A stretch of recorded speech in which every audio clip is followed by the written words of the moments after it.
My daughter's school lost her after recess, then told me she must have known him. She didn't scream. When I asked the teacher how he got that close to her without someone doing something, she whispered, the school didn't want a scandal. I couldn't breathe. That was 9 days ago. Yesterday, the district superintendent resigned without comment. Before I got full custody of my 7-year-old daughter, Bella, she had a pretty awful life. Her mom convinced the court that I was unfit to parent on the grounds that I had a public intoxication charge back when I was in college. But while Bella was in the clutches of my ex-wife, her stepdad basically treated her as a human punching bag.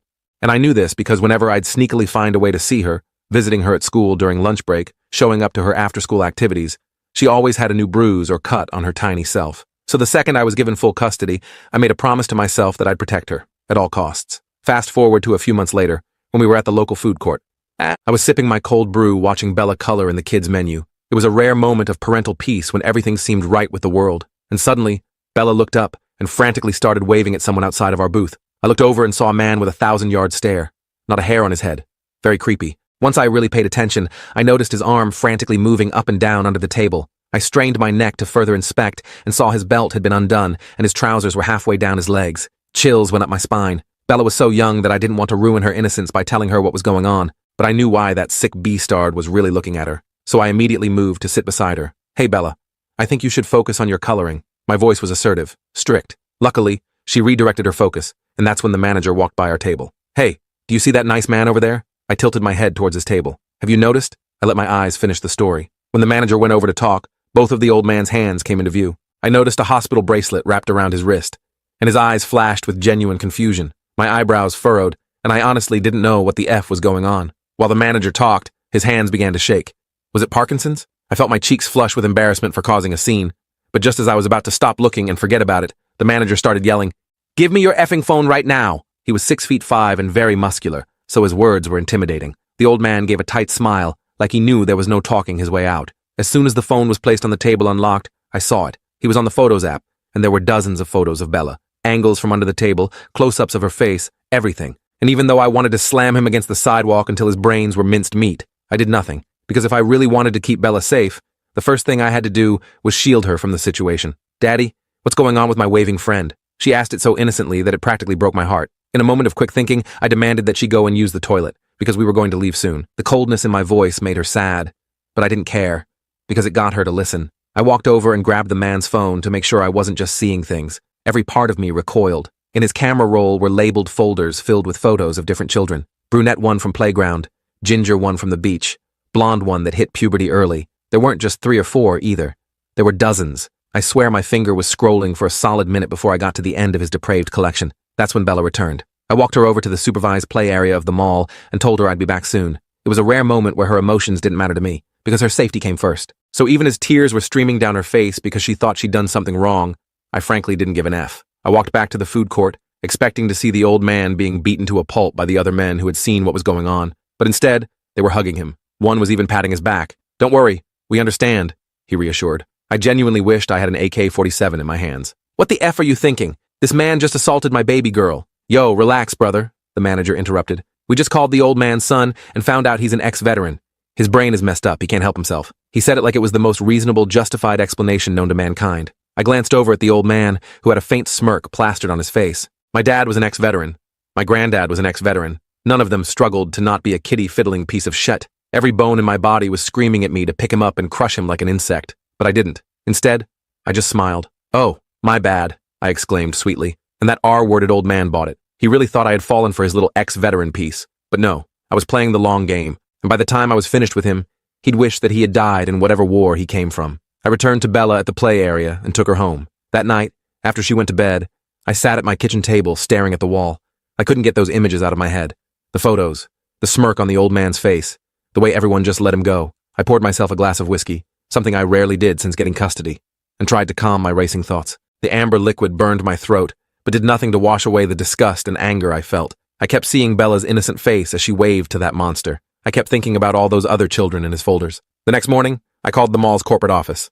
I explained what happened and asked for security footage. They said they'd look into it but couldn't share footage with me directly due to privacy policies. I also filed a police report, but the officer didn't seem particularly concerned. He took down the information and said they'd look into it. I wasn't satisfied. I needed to know who this man was and make sure he couldn't hurt any more children. So I started going back to the mall at different times, hoping to spot him again. After 3 days of nothing, I finally saw him sitting at the same food court table, watching children play in the nearby area. This time, I was prepared. I sat down at a table where he couldn't see me and took out my phone. I started recording him from a distance. Sure enough, within minutes, his hand disappeared under the table. I felt suck, but kept recording. Evidence. That's what I needed. I waited for about 10 minutes, recording everything. The way he stared at kids. The way his arm moved rhythmically under the table. The way he'd occasionally glance around to make sure no one was watching him. It was all so calculated and disgusting. When I had enough footage, I approached him directly. "Remember me?" I asked, sliding into the seat across from him. His eyes widened with recognition, and his hand quickly came up from under the table. "I don't think we've met," he said, but his voice trembled slightly. "Cut the crap. I know what you were doing with my daughter the other day, and I know what you're doing right now." I kept my voice low and controlled, even though I wanted to scream. He started with the same act. "I have a medical condition.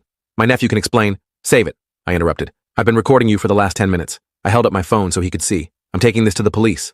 The real police, not mall security." The smirk disappeared from his face. "You don't understand.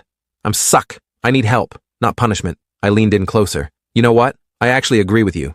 You are suck, and you do need help. But that doesn't mean you get to walk around taking pictures of children while you get your rocks off." He looked around nervously. "Please, don't make a scene. I can explain everything. I'm not making a scene," I said calmly. "I'm just letting you know that I'm watching you. And I'm not the only one who's going to be watching you from now on." I got up and walked away, my heart pounding in my chest. I wasn't sure if I'd done the right thing by confronting him, but at least he knew someone was onto him. Maybe that would be enough to scare him off. I took the video straight to the police station. The officer at the desk seemed more interested this time, especially when I mentioned I had video evidence. He called over a detective named Sarah Rodriguez, who specialized in crimes against children. Detective Rodriguez took me to a small interview room and watched the video carefully. "This is definitely concerning," she said, "but unfortunately, it's not clear enough to make an arrest. We can't actually see what he's doing under the table." "But what about the photos on his phone?" I asked. "The manager saw them too." "Did you or the manager take any photos of what was on his phone?" she asked. I shook my head. "No, it all happened so fast," she sighed. "That makes things harder. We can investigate him, but without clear evidence of a crime, there's only so much we can do." I felt deflated. "So he just gets to keep doing this?" "I didn't say that," Detective Rodriguez replied. "Give me his description and any information you have. We'll look into his background, see if he has any priors, and I'll send some plainclothes officers to monitor them all." I provided everything I knew, which wasn't much. Just his appearance and the locations where I'd seen him. It didn't feel like enough. "In the meantime," she added, "be careful about confronting him directly. People like this can be unpredictable when cornered." I nodded, but inside I was seething. The system was failing these kids. It was failing my Bella. Over the next week, I kept taking Bella to different places for our weekend activities. I was paranoid about seeing the old man again, constantly scanning crowds for his bald head. Bella noticed my distraction. "Daddy, why do you keep looking around?" she asked during a trip to the park. "Just making sure you're safe, sweetheart," I replied, trying to sound casual. "From the bad man at the mall?" she asked innocently. I froze. "What do you mean, Bella? I heard you talking to the big man at the mall. You said the bald man was taking pictures of me. That's bad, right? Kids hear everything. I should have known better than to think she hadn't picked up on what was happening." I sat her down on a bench and tried to explain in a way that wouldn't scare her. "Yes, that's bad. Some people take pictures of kids without asking, and that's not okay. If you ever see someone doing that, or if anyone ever makes you feel uncomfortable, you tell me right away. Okay?" She nodded solemnly. "Is that why you've been sad and angry?" "I'm not sad or angry with you, Bella. I'm just worried about keeping you safe." "You don't have to worry, Daddy. I'm super strong." She flexed her little arms, and I couldn't help but smile. "Yes, you are, but it's still my job to protect you." That night, I couldn't sleep. I kept thinking about all the other kids in that creep's photo collection. What if he was still out there taking pictures? What if he escalated to something worse? The police weren't moving fast enough. The next day, I dropped Bella off at school and decided to do some investigating on my own. I went back to the mall and talked to some of the regular vendors. A barista at the coffee shop remembered the old man. "Oh yeah, that guy. He comes in almost every day around 11. Always orders the same thing, small black coffee. Never tips." She wrinkled her nose. "Kind of gives me the creeps, to be honest." "Has he ever mentioned his name or where he lives?" I asked. "No, but he pays with a credit card sometimes. I could probably check the name next time he comes in," she offered, seeming to understand my concern. I thanked her and gave her my number, asking her to text me if she saw him again. I did the same with a few other vendors. By the end of the day, I had several people on the lookout. 2 days later, I got a text while at work. "Creepy guy is here. Credit card says William Thompson." A name, finally. I thanked the barista and immediately started searching online. There were several William Thompsons in our area, but I narrowed it down by age and appearance using social media and public records. I found him on Facebook. Hardly any posts or friends, but his profile picture matched. According to his profile, he was a retired elevated school janitor. The thought of him working around teenagers for years made my skin crawl. His profile listed his neighborhood, not his exact address. But it was a start. I considered driving there after work, but Detective Rodriguez's warning about confronting him directly made me hesitate. Instead, I called her with the new information. She seemed impressed. "Good work. We'll look into him. And yes, we can check if there were any complaints filed during his time at the school." I felt a small sense of accomplishment, but it wasn't enough. I wanted this man stopped before he could hurt any more children. The next day was Saturday, and I had promised Bella we'd go to the community pool. It was her favorite weekend activity, especially now that she was getting better at swimming. I was nervous about taking her to a public place where kids would be in swimwear, but I didn't want to disappoint her. We arrived early to avoid the crowds. Bella was excited, chattering about showing me her new swimming skills. I helped her put on her floaties and watched her splash around in the shallow end. For a while, everything seemed normal. Then I saw him, William Thompson, sitting on a bench near the pool, wearing sunglasses and a baseball cap. He had a newspaper, but he wasn't reading it. He was watching the children in the pool. My blood ran cold when I realized he was looking directly at Bella. I immediately got into the pool and stayed close to her, positioning myself between her and Thompson's line of sight. I discreetly took out my phone and called Detective Rodriguez. "He's at the community pool right now," I whispered, "watching the kids. My daughter is here." "Stay calm," she replied. "I'm sending officers. Don't approach him. Just keep your daughter close." I hung up and tried to act normal for Bella's sake. "Hey, sweetie, let's practice your swimming in the other direction," I suggested, guiding her away from where Thompson could see her clearly. "But I like this part better," she protested. "Just for a little while," I insisted. "Then we can come back." I kept glancing over at Thompson. He seemed to realize I had spotted him because he suddenly became very interested in his newspaper. But he didn't leave. It took 20 agonizing minutes for the police to arrive. 2 plainclothes officers entered the pool area casually, then approached Thompson. I couldn't hear what they were saying, but I saw them ask for his ID. They talked for a few minutes, then, to my disbelief, they just left him there with a warning. I was furious. I got Bella out of the pool, dried her off quickly, and told her we needed to leave. "But we just got here," she complained. "I know, sweetie. I'm sorry. We'll come back another day." I rushed her to the changing rooms, helped her get dressed, and hurried to the exit. As we were leaving, one of the officers stopped me. "Sir, we spoke with Mr. Thompson. He says he's just enjoying the day at the pool. We can't arrest someone for sitting on a bench." "Did you check his phone?" I demanded.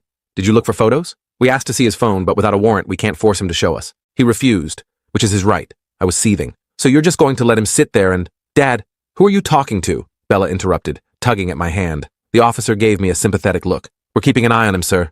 That's all we can do right now." I took Bella home, my mind racing. The system was failing. The police couldn't or wouldn't do what was necessary to protect these kids. I was starting to realize that if I wanted Thompson stopped, I might have to take matters into my own hands. That night, after Bella was asleep, I drove back to Thompson's neighborhood. I felt like a creep myself, cruising slowly down streets, looking for any sign of him. Eventually, I spotted his car, an old blue Buick, parked in front of a small, run-down house at the end of a cul-de-sac. I parked a block away and just sat there, watching his house. The lights were on inside.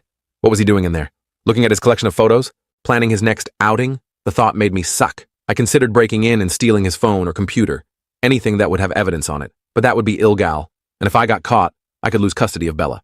I couldn't risk that. After about an hour of sitting there, feeling increasingly like a stalker myself, I drove home. I needed a better plan. The next day, I called in Essex to work and went to the elevated school where Thompson had worked. I told the secretary I was considering enrolling my daughter and wanted to speak with some long-term staff members about the school's history. I was introduced to Linda Martinez, a math teacher who had been there for over 30 years. After some small talk about the school, I casually mentioned I thought I recognized a former staff member. "William Thompson? Wasn't he a janitor here?" Linda's friendly demeanor changed instantly. "Yes, he was. He retired about 5 years ago." "Did you know him well?" I pressed. She hesitated. "Not really. He kept to himself mostly." I could tell she was holding something back. "I'm actually not looking to enroll my daughter," I admitted. "I'm concerned about Thompson. I've seen him taking inappropriate photos of children at the mall and the community pool, my daughter included." Linda's face paled. "I knew it," she whispered. "We all suspected, but there was never any proof." "Suspected what?" She looked around to make sure no one was listening. "There were rumors. Girls complained about him watching them in the locker room areas. One student said she caught him taking pictures through a vent, but when the administration investigated, they couldn't find any evidence. The school didn't want a scandal, so they just made sure he wasn't assigned to clean near the girls' facilities anymore." My hands clenched into fists. "And they let him keep working here? Around teenagers?" "It was never proven," she said defensively, "and he was close to retirement anyway." I thanked her for the information and left, even more determined to stop Thompson. The school had failed those girls. The police were failing the children at the mall and pool. I wasn't going to fail Bella. I spent the next few days formulating a plan. I needed evidence that the police couldn't ignore. I decided to set a trap. The following Saturday, I asked my neighbor Jennifer to watch Bella for a few hours. Jennifer was a retired kindergarten teacher who adored Bella, and I trusted her completely. I went to the mall and positioned myself at a table where I could see Thompson's usual spot. Sure enough, around 11 a.m., he showed up with his small black coffee. He sat down and started his routine, pretending to read while actually watching children in the play area. I had brought a better camera this time, with a zoom lens. I started taking photos of him taking photos. I made sure to capture clear shots of his hand under the table, his phone occasionally coming into view, and the direction of his gaze toward the children. After about an hour, he got up and headed toward the bathroom. This was my chance. I followed him, waiting outside until he went in. The bathroom was empty, except for him. I entered and stood by the sink, pretending to wash my hands while watching him in the mirror. He went into a stall but didn't close the door completely. I could see him through the crack, taking out his phone and scrolling through the photos he had just taken. His face had that same suck smile I'd seen before. I quickly took out my phone and started recording video through the crack in the door. I captured clear footage of him looking at photos of children, zooming in on certain parts, his hand moving in his lap. It was disgusting, but it was the evidence I needed. Just as I was about to stop recording, the bathroom door opened. Another man walked in. Thompson quickly put his phone away and came out of the stall. He saw me standing there and froze, recognition dawning on his face. "You," he said, his voice a mixture of fear and anger. "Me?" I replied calmly, putting my phone in my pocket. "Enjoying your photos, William?" His eyes widened at the use of his name. "You've been following me, just like you've been following children." The other man in the bathroom looked confused, but quickly finished his business and left, sensing the tension. "You don't understand," Thompson said, his voice taking on that same pleading tone he'd used before. "I have urges. I can't help it. Save it for the police," I said. "I have everything I need now." His expression changed then, from pathetic to threatening. "No one will believe you. I'm just an old man with a medical condition. And if you keep harassing me, I'll file a restraining order. Maybe even sue you for defamation." I laughed. "Go ahead. I'd love to see you try to explain your medical condition to a judge while they review the evidence on your phone." "You think you're so smart," he snarled. "You have no idea who you're dealing with. I've been doing this for decades. No one has ever caught me, and no one ever will." The admission sent chills down my spine. How many children had this monster victimized over the years? "That ends today," I said firmly. He took a step toward me, his face contorted with rage. "I know where you live," he hissed. "I know where your daughter goes to school. Back off, or you'll regret it." My blood ran cold. Had he been following us? The thought of him watching Bella, knowing her routines, was unbearable. But I couldn't show fear. "That sounds like a threat, William. Want to say it again while I record it?" He backed off slightly. "This isn't over," he muttered, pushing past me to leave the bathroom. I waited a few minutes, then left as well. Thompson was nowhere to be seen. I immediately called Detective Rodriguez and told her what had happened, including Thompson's threat. "Come to the station right now," she said, her voice urgent. "Bring all the evidence you have." I drove straight there, my hands shaking on the steering wheel. Had I put Bella in more danger by confronting Thompson? What if he really did know where we lived? At the station, I showed Detective Rodriguez everything. The photos I'd taken of Thompson watching children, the video of him looking at pictures in the bathroom stall, and I played the audio of his threat. "This is good," she said. "Really good. The admission that he's been doing this for decades is particularly damning. And threatening a child is something we take very seriously." "So you'll arrest him now?" I asked hopefully. "We'll bring him in for questioning and get a warrant to search his devices. But I need you to promise me something." "What?" "No more amateur detective work. You've done great, but you've also put yourself and possibly your daughter at risk. Let us handle it from here." I agreed, though reluctantly. I wanted to be there when they arrested him, to see the look on his face when he realized he was finally caught. When I got home, I checked on Bella, who was happily playing board games with Jennifer. She was safe, for now. But Thompson's threat lingered in my mind. I decided we wouldn't be staying at our house that night. I packed overnight bags for both of us and told Bella we were having a special sleepover at a hotel with a pool. She was thrilled with the idea, completely unaware of the real reason. At the hotel, I kept the curtains closed and put a chair against the door. I barely slept that night, jumping at every sound in the hallway. The next morning, I called Detective Rodriguez for an update. "We brought Thompson in last night," she said. "Based on your evidence and his prior employment record, we got a warrant to search his home and devices." "And?" I pressed. "It's worse than we thought. His computer had thousands of images and videos. Some of the content—" She paused. "Let's just say it's enough to put him away for a very long time." Relief washed over me. "So he's in custody?" "Yes. He's being charged with multiple counts of possession of child pornography, voyeurism, and making criminal threats. Given the amount of evidence, he's not getting out anytime soon." I thanked her and hung up, feeling like a weight had been lifted from my shoulders. Thompson was behind bars. Bella was safe, but something still bothered me. Later that day, after checking out of the hotel, I drove past Thompson's house. There was police tape across the door, and a forensics van was parked outside. As I watched, officers carried out boxes of evidence and computer equipment. A neighbor was standing on her porch, watching the scene. I pulled over and approached her. "Excuse me, do you know what's going on?" I asked, pretending to be just a curious passerby. "They arrested Bill last night," she said. "Police won't say why, but they've been in and out of his house all day." "Did you know him well?" "Not really. He kept to himself. Moved here about 5 years ago after retiring." She leaned in closer. "Between you and me, there was always something off about him. The way he'd watch the neighborhood kids playing. I never let my grandchildren visit when he was around." "Did he have any family? Visitors?" "No family that I ever saw, but he did have friends over sometimes. Older men like him. They'd meet in his garage with the door closed. Always thought that was strange." A chill ran down my spine. Friends? Other men like him? What if Thompson wasn't acting alone? What if there was a whole network of these predators sharing photos and information? I thanked the woman and left, my mind racing. I called Detective Rodriguez again and told her what the neighbor had said. "We're already looking into his associates," she assured me. "His computer had evidence of communication with others. We're tracking them down now." "What about the children in his photos? Are you identifying them? Making sure they're safe?" "That's part of the process, yes. It's going to take time, but we're doing everything we can." I hung up, not entirely satisfied. The system was working now, but only because I had forced it to. How many other predators were out there, operating unchecked because no one was paying attention? The next few weeks were tense. I installed a security system at our house. I changed our routines, taking different routes to school and work. I even considered moving to a new neighborhood, but decided against it for now. I didn't want to uproot Bella unless absolutely necessary. Thompson remained in custody, denied bail due to the severity of the charges and the perceived flight risk. Detective Rodriguez kept me updated on the case. They had identified several other men from Thompson's communications and were building cases against them as well. One evening, about a month after Thompson's arrest, I received a call from an unknown number. I almost didn't answer, but something told me I should. "Hello?" I said cautiously. "Is this the father of Bella?" a woman's voice asked. My guard immediately went up. "Who is this?" "My name is Karen. My son, he was one of the children in that man's photos. The police showed me some of the less explicit ones to help identify victims." I sat down heavily. "I'm so sorry. Don't be. I'm calling to thank you. The detective told me you were the one who caught him. Who knows how long he would have continued if you hadn't stepped up." Her words hit me hard. In my focus on protecting Bella, I hadn't fully processed the impact on other families. "I just did what any parent would do," I said. "No," Karen replied firmly. "Most people would have reported it once and moved on. You didn't give up. Because of you, my son and dozens of other children are safer now." After we hung up, I went to check on Bella. She was sleeping peacefully, clutching her favorite stuffed animal. I gently brushed the hair from her forehead and kissed her goodnight. The nightmare wasn't completely over. Thompson's case would take months to go through the courts. There would be hearings and possibly a trial where I might have to testify. The other men in his network were still being investigated. But for now, at least, the immediate threat was gone. As I watched my daughter sleep, I renewed my promise to protect her at all costs. The world could be a dark and dangerous place, but I would always stand between her and that darkness. Always. The next morning, I woke up feeling more determined than ever. The call from Karen had really hit home. This wasn't just about Bella anymore. It was about all those kids whose parents might not even know they were being targeted. I made breakfast while Bella got ready for school, trying to act normal despite everything going on in my head. "Daddy, can we go to the park after school today?" she asked, munching on her cereal. "Sure thing, kiddo, but we might try a different park today, okay?" I was still paranoid about our regular spots, worried about Thompson's friends who might be watching us. I dropped Bella off at school and headed to work, but I couldn't focus.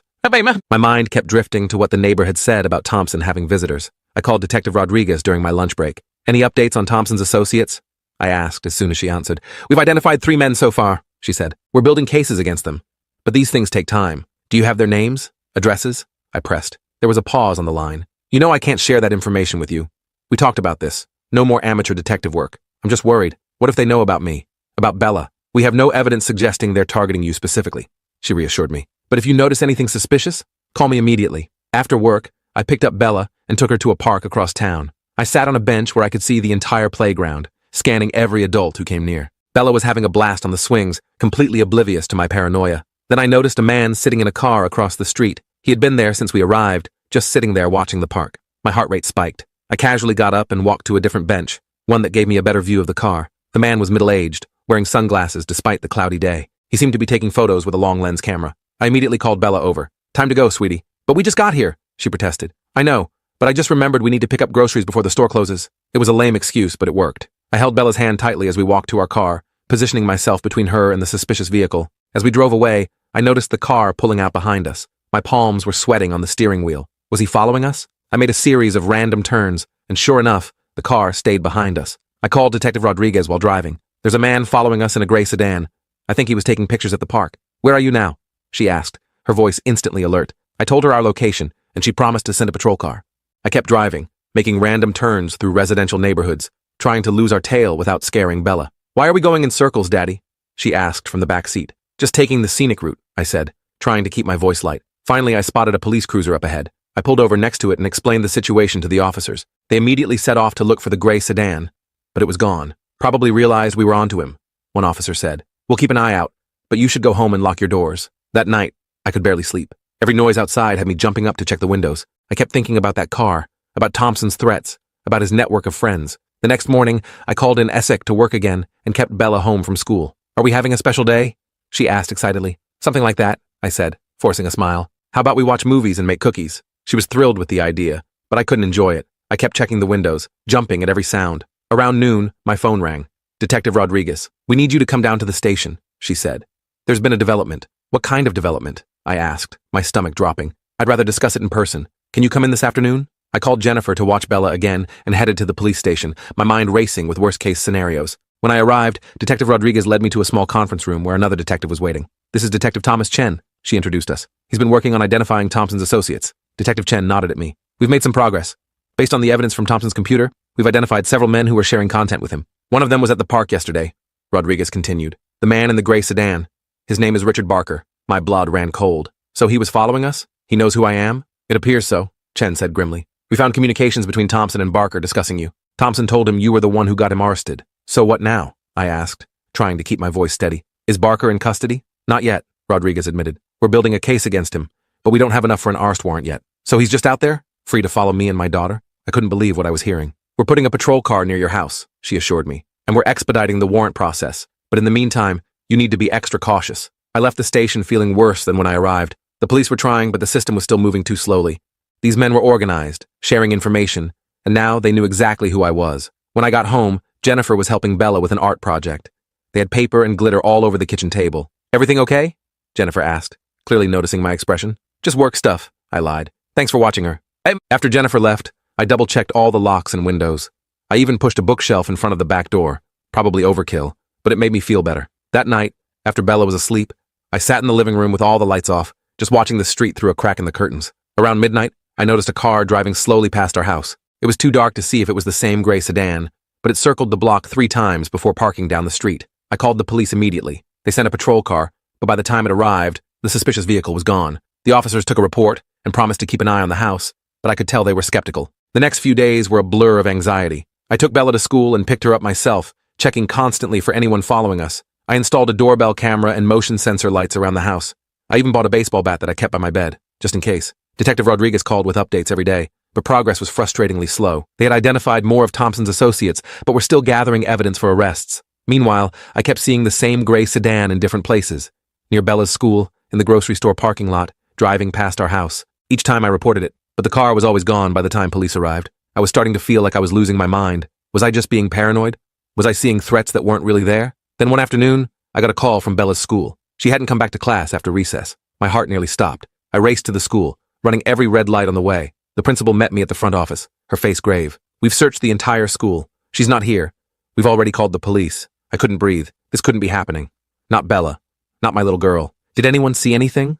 I managed to ask. One of the playground monitors saw her talking to a man by the fence, the principal said. She thought it was a relative because Bella seemed to know him. My mind immediately went to Richard Barker. Had he been watching us long enough to make Bella think she knew him? Had he pretended to be a friend of mine? The police arrived and immediately launched a search. They took a description of Bella and the man from the playground monitor. They checked security cameras, but discovered that the school's outdoor cameras had been tampered with that morning, the work of someone who clearly knew what they were doing. I was frantic, pacing the school office, calling everyone I knew to help search. Detective Rodriguez arrived and took charge of the situation. We're putting out an Amber Alert, she told me, and we have officers checking all known addresses associated with Thompson's network. This is Barker, I said, my voice shaking with rage and fear. I know it is. He's been following us for days. We're looking for him, she assured me. His home, his workplace, everywhere he might go. Hours passed with no sign of Bella. It was getting dark, and my hope was fading. I couldn't stop thinking about all those folders on Thompson's phone, all those children he had victimized. The thought of Bella becoming one of those victims was unbearable. Then my phone rang. An unknown number. I answered immediately. Hello? My voice was desperate. Daddy? It was Bella. My knees nearly gave out with relief. Bella? Where are you? Are you okay? I'm at the park, she said, her voice small and scared. The man said he was your friend, but he wasn't nice. Which park, sweetheart? Tell me exactly where you are. The one with the big blue slide, where we went last week. I knew exactly which park she meant. It was about 2 miles from the school. Stay where you are, Bella. I'm coming right now. Is the man still there? No, he left.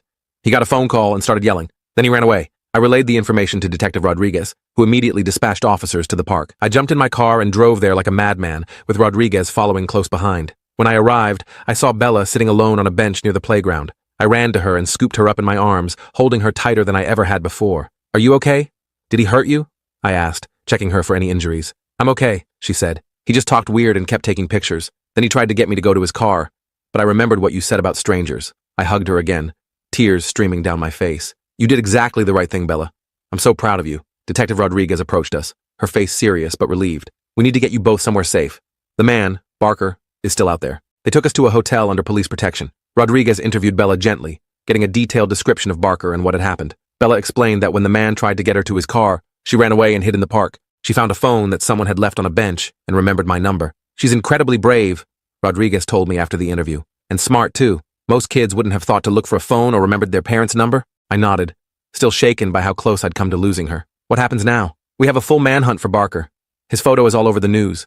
He won't get far. She paused. But there's something else you should know. When Bella mentioned he got a phone call and started yelling, we think that was when he found out Thompson had made a deal. A deal? What kind of deal? Thompson has agreed to provide information about his network in exchange for consideration during sentencing. He's giving us names, addresses, online accounts, everything. That's probably why Barker panicked and left Bella at the park. The next few days were a blur. We stayed in the hotel under police protection, while the manhunt for Barker continued. I took time off work, and Bella stayed out of school. We watched movies, played board games, and tried to pretend everything was normal. 3 days later, Rodriguez called with news. We got him. Barker was trying to flee the state, but state troopers caught him at a gas station off the highway. The relief was overwhelming. And the others? Thompson's network? We've arrested 5 more men based on Thompson's information. There are probably more out there, but we've dismantled the core group. Over the next few weeks, life slowly returned to normal. Bella went back to school, and I went back to work. We moved to a new apartment in a different neighborhood. I just couldn't feel safe in our old house anymore. Thompson's trial was scheduled for the following month. I would have to testify, but Bella wouldn't. They had enough evidence without putting her through that trauma. Barker and the others were facing multiple charges, from possession of child pornography to attempted kidnapping. One evening, as I was tucking Bella into bed in our new apartment, she looked up at me with those big brown eyes. "Daddy, are the bad men gone now?" I sat on the edge of her bed. "Yes, sweetie, they're gone, and they can't hurt you or any other kids anymore." She nodded thoughtfully. "Good, because I like going to the park and the pool, and I don't want to be scared." "You don't have to be scared," I promised her. "And you know what? You're the bravest person I know." She smiled and snuggled deeper under her covers. "Can we get ice cream tomorrow?" I laughed, amazed at how resilient kids could be. "Absolutely." As I turned off her light and closed her door, I felt something I hadn't felt in a long time. Peace. The nightmare was over. Thompson and his friends were facing justice. Bella was safe. I had kept my promise to protect her, no matter what, and in the process, we had helped protect countless other children too. It wasn't the kind of victory you could celebrate. The whole situation was too dark for that. But it was a victory, nonetheless. I poured myself a small glass of whiskey and sat by the window of our new apartment, looking out at the quiet street below. For the first time in months, I didn't feel the need to check the locks twice or scan for suspicious cars. Tomorrow would bring new challenges, but tonight, at least, we were safe.